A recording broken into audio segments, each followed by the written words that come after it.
Esta foi a análise do professor emérito da FGV Agro, Roberto Rodrigues.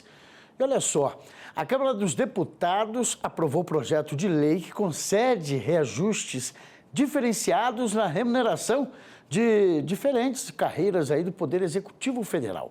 Além disso, reestrutura os cargos e unifica o recebimento de gratificações na aposentadoria.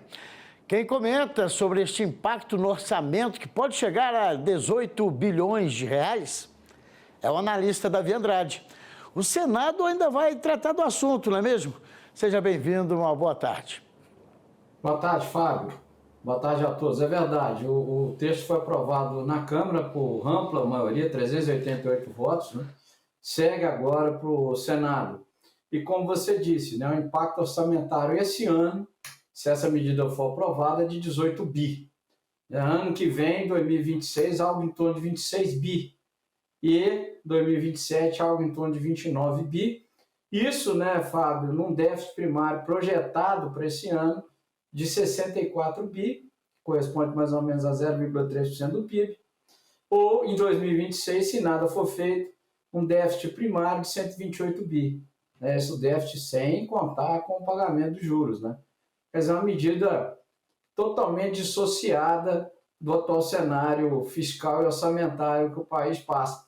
E vejam que hoje o ministro da Fazenda anunciou o contingenciamento, né, o congelamento de 30 bi do orçamento, daquela parcela de despesas discricionárias, que é um pedacinho do orçamento, congelou lá 30 bi, porque as despesas obrigatórias avançaram muito, principalmente despesas com previdência social, e já anunciou também aumento de IOF para cobrir esse rombo. Quer dizer, de um lado as despesas crescem terrivelmente, não há nenhuma política de contenção, crescem de forma desorganizada, e do outro o contribuinte vai pagando a conta com mais tributo, né, Fábio? Esse que é, infelizmente, o cenário que a gente vê.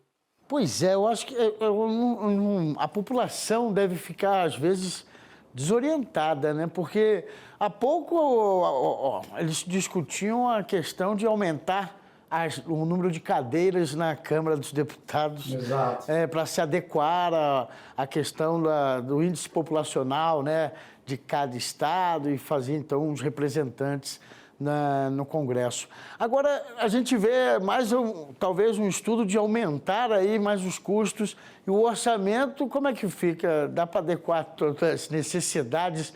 São urgentes, são precisas essas medidas? Fábio, não são, né? Porque a gente está vendo aumento de funcionarismo público, e o funcionarismo público no Brasil já é beneficiado demais com... e eu não estou falando aqui do funcionarismo que está na ponta, não é o professor, não é o médico, não é o policial, não. São altas castas de funcionarismo público que ganham muito bem, tem muitos benefícios, né?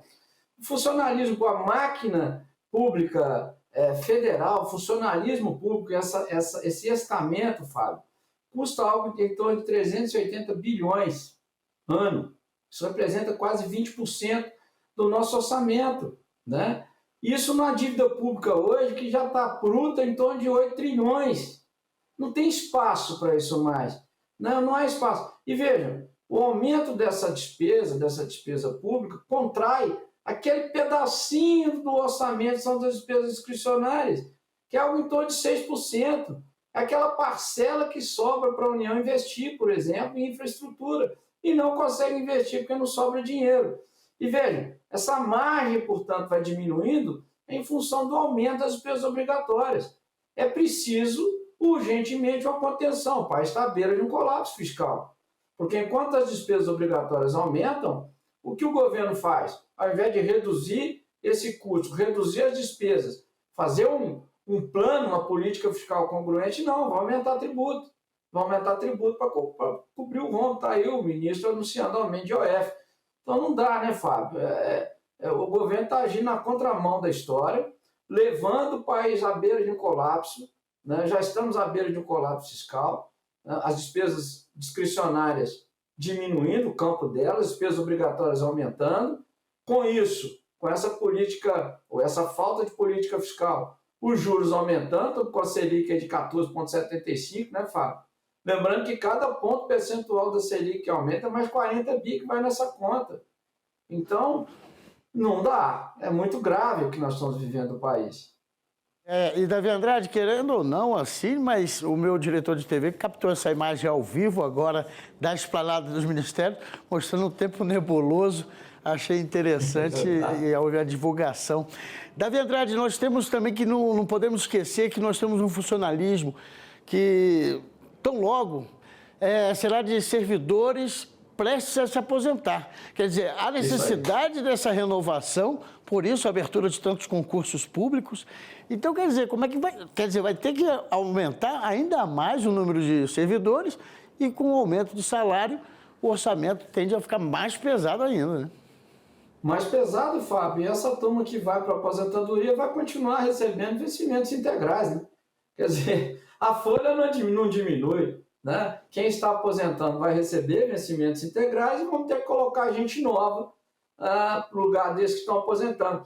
É de muito tempo que a gente fala da necessidade, urgência mesmo de uma reforma administrativa nesse país. Antes mesmo de falar em reforma tributária, nós deveríamos ter falado de reforma administrativa, né, de diminuição da máquina, diminuição do tamanho, de escapes, de válvulas de escape, de saídas, né, para essa armadilha que nós construímos em relação ao funcionalismo público. Essa máquina que só cresce, só se agiganta e continua sendo muito ineficiente. Aumenta e é ineficiente, nos devolve muito pouco ou quase nada, né, Fábio? Nós pagamos muito para essa máquina, recebemos quase nada. E é interessante, outro dia disse isso aqui numa outra conversa, né? Aqueles que nos deveriam servir são servidos por nós, né? Os servidores públicos, na verdade, são servidos por nós, pagadores de impostos. Nós é que pagamos essa farra, né? E nós, portanto, somos servidores públicos daqueles que nos deveriam servir. É um contrassenso, né? É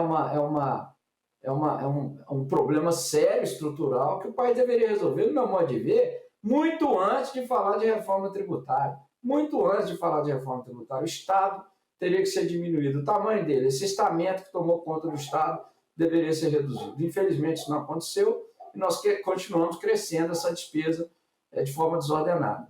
Me recordo também de fazer reportagens nas ruas e a reclamação da população do atendimento nos hospitais públicos, talvez indo ali a uma repartição pública. Quer dizer, a máquina parece lenta, embora o inchaço de servidores, parece que uma demanda não anda, quer dizer, fica todo esse travamento, ao invés de ter um serviço mais ágil, ainda mais com as tecnologias de hoje serem ao nosso favor, mas pelo visto o serviço público ainda está lá no passado, né?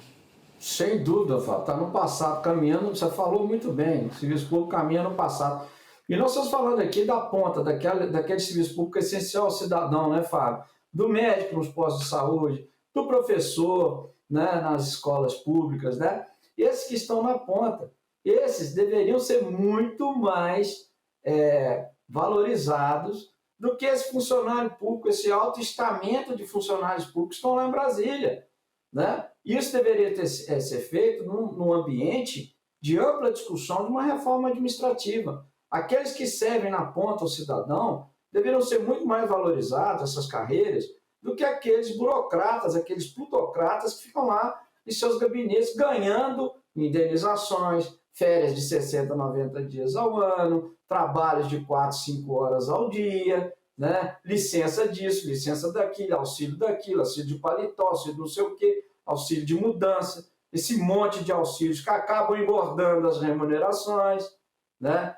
Tem lá um teto constitucional das remunerações, esse teto é uma balela, porque na prática todos os cargos burlam, todas as atividades públicas burlam esse teto com esse acréscimo vultuoso dessas indenizações. Então, dessas verbas indenizatórias, né? Esse é um mecanismo amplamente usado para burlar o teto constitucional das remunerações. Isso precisa acabar.